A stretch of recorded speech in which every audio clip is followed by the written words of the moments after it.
নমস্কার, আমি সংযুক্তা চলে এসেছি আবারও একটি নতুন ভিডিও নিয়ে বেশ কিছুদিন পর।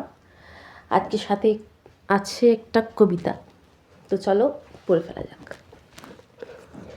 কবিতাটির নাম প্রিয়।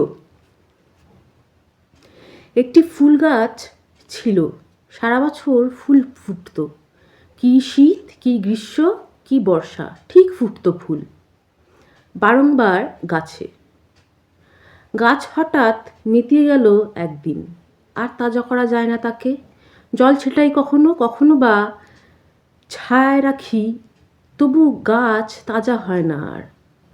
গাছটি আমার প্রাণাধিক প্রিয় ছিল, তার সাথে ছিল আমার কত লেনদেন।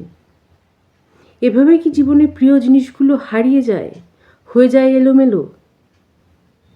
কিংবা নিজেই আমরা সব গুলিয়ে ফেলি এ জগতে?